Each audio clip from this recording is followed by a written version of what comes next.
सही mutual fund का चुनाव। डेविड को बोनस के पैसे मिले हैं। उसे समझ नहीं आ रहा कि उन पैसों को कहां लगाए। सभी की राय है कि अच्छे म्यूचुअल फंड में पैसे निवेश करने में ही समझदारी है। डेविड कई लोगों से सलाह ले रहा है क्योंकि वो निश्चित नहीं कर पा रहा कि किस प्रकार के म्यूचुअल फंड में निवेश करे। आमतौर पर लोग उसी फंड की सिफारिश करते हैं जिसमें उन्होंने खुद निवेश किया हो, पर जो फंड एक निवेशक के लिए उचित हो, संभव है कि किसी दूसरे के काम न आए। म्यूचुअल फंड का चुनाव करते हुए 3 बातों को ध्यान में अवश्य रखें। पहला, आप कितना रिस्क उठा सकते हैं।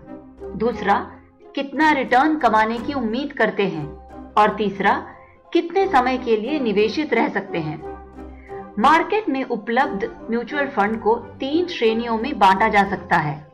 लिक्विड फंड, जिसमें निवेशक अल्प समय के लिए पैसे रखते हैं। डेट फंड, जिनसे नियमित कमाई की अपेक्षा होती है। इक्विटी फंड, जो निवेशक को कैपिटल एप्रिसिएशन का लाभ देते हैं। लिक्विड फंड से इक्विटी फंड की ओर बढ़ते हुए रिस्क भी बढ़ता रहता है। इसलिए यदि आप अधिक रिस्क उठाने की क्षमता नहीं रखते तो इक्विटी फंड आपके लिए ठीक नहीं। याद रहे, फंड के रिटर्न रिस्क के अनुरूप बढ़ते हैं। ज्यादा रिस्की फंड से निवेशक को ज्यादा लाभ मिलने की संभावना है। इसलिए लिक्विड फंड जैसे कम रिस्क वाले फंड से अधिक रिटर्न कमाने की उम्मीद न करें। निवेशक का टाइम होराइजन, यानी जितने समय के लिए वो फंड में निवेशित रह सकता है, ये अल्प समय या शॉर्ट टर्म, मध्यम या मीडियम टर्म और दीर्घ या लॉन्ग टर्म हो सकता है। इक्विटी फंड लॉन्ग टर्म में अच्छा लाभ देते हैं, परंतु लिक्विड फंड सामान्य रूप से शॉर्ट टर्म निवेश के लिए उचित हैं। और अब डेविड की समस्या सुलझाएं।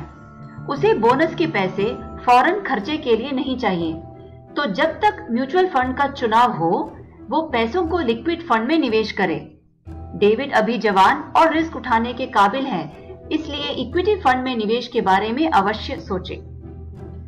याद रहे, जरूरी नहीं कि सबसे अधिक रिटर्न देने वाला फंड सबसे उत्तम हो।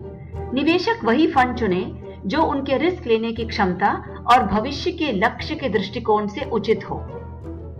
Mutual fund investments are subject to market risks. Read all scheme-related documents carefully.